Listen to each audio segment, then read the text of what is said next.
एक मुख्तसर सा है लेकिन बहुत ही अहम है। आज हम ये यहाँ पे ये बतलाने के लिए हाज़िर हुए हैं, जम्मू कश्मीर गुजर बकरवाल बहुत सी ऑर्गेनाइजेशंस हैं जिनकी ये एक यूनाइटेड फ्रंट बनी है। तो मुद्दा आज का ये है कि जैसा कि आप जानते हैं, पिछले कुछ दिनों से, कुछ महीनों से एक बड़ा ये क्रिएट किया जा रहा है, एक इम्प्रेशन कि जनाब पहाड़ीज़ को शेड्यूल ट्राइब दिया जाए। पहाड़ी पहले पहली बात मैं आपसे कह देना चाहता हूं कि पहाड़ी की डेफिनेशन क्या है। अगर कोई मुझे पहाड़ी की डेफिनेशन बता दे तो मैं जनाब आपको मानने के लिए तैयार हूं, क्योंकि पहाड़ी की कोई डेफिनेशन नहीं है और एक फेक आइडेंटिटी क्रिएट करके ये जो कहा जा रहा है कि इन्हें शेड्यूल ट्राइब दिया जाए, ये इनकी मांग सिर्फ 1996 में शुरू हुई, क्योंकि 1991 में जम्मू कश्मीर के गुजर बकरवालों को शेड्यूल ट्राइब दिया गया। तो उसको ये किसी तरीके से ख़त्म करने के लिए एक नाकाम सी कोशिश की जा रही है। वरना आज तक 1950 से जितने भी कमीशन कंस्टिट्यूट हुए या कमेटी कंस्टिट्यूट हुई, किसी ने भी इनको रिकमेंड नहीं किया। इवन ओबीसी रिकमेंड नहीं किया गया है इन्हें। जितने भी कमीशन आज तक आप देख लें, कमीशन खंगाल के देख लें, किसी कमीशन ने रिकमेंड नहीं किया। तो अब ये दोबारा से एक कोशिश कर रहे हैं। जब 2002 में हमने बात की थी, जब आज के जो वाइस प्रेसिडेंट है श्री वेंकैया नायडू जी, वो जब जम्मू आए थे तो आमने सामने हमारी बात हुई थी।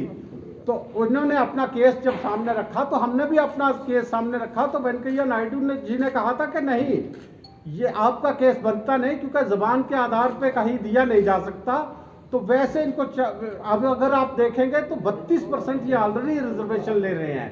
एम्प्लॉयमेंट में, कॉलेजेस में, एडमिशन में, प्रोफेशनल कॉलेजेस में 32% रिजर्वेशन ये ऑलरेडी ले रहे हैं। उनमें ओबीसी में ये हैं, आरबीए में ये हैं, पीएसपी पहाड़ी स्पीकिंग पीपल में ये है, ये भी जो अनकॉन्स्टिट्यूशनल है मैं समझता हूँ, ईएलसी में ये हैं, ओएससी में ये, फिर इकोनॉमिकली वीकर सेक्शंस में ये हैं।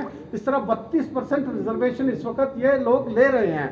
लेकिन फिर भी इस 10% के लिए, इसको खत्म करने के लिए ये शेड्यूल ट्राइब चाहते हैं, जो कि कॉन्स्टिट्यूशनली आप देखिए आर्टिकल 342 के तहत या फिर जो भी कमीशन हुए हैं, कॉन्स्टिट्यूट हुए हैं, किसी ने भी इनको रिकमेंड नहीं किया और इन्हें शेड्यूल ट्राइब नहीं दिया जा सकता है। ये एक नाकाम कोशिश कर रहे हैं, मिसलीड करने की कोशिश कर रहे हैं गवर्नमेंट ऑफ इंडिया को और यहाँ एलजी इंतजामिया को।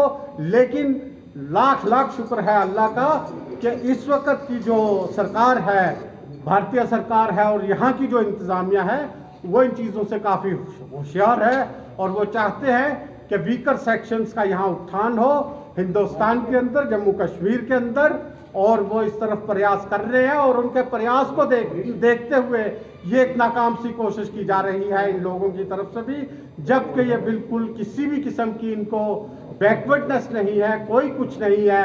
और एक सिर्फ ये कोशिश की जा रही है कि किसी तरीके यहाँ के शेड्यूल ट्राइब को जख्म पहुँचाया जाए।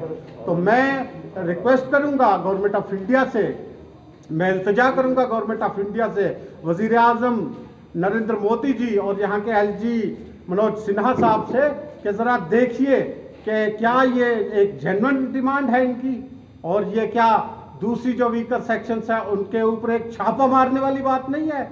जिनका उत्थान आप चाहते हैं, गुजर बकरवालों का अगर आप तरक्की चाहते हैं, तो फिर इस किस्म की जो हवाएं हैं उन्हें, इस किस्म की जो मांगे हैं उन्हें ज़्यादा हवाएं नहीं मिलनी चाहिए, और ना ही इन्हें शेड्यूल ट्राइब ये डिजर्व करते हैं और ना ही दिया जा सकता है।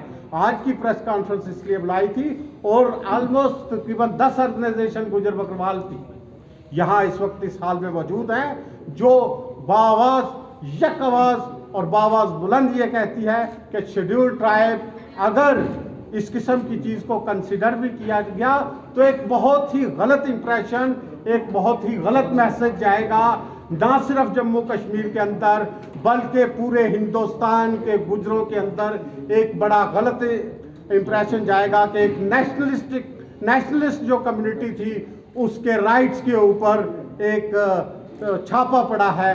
तो हिंदुस्तान का जो गुजर है वो भी आहत होगा इससे।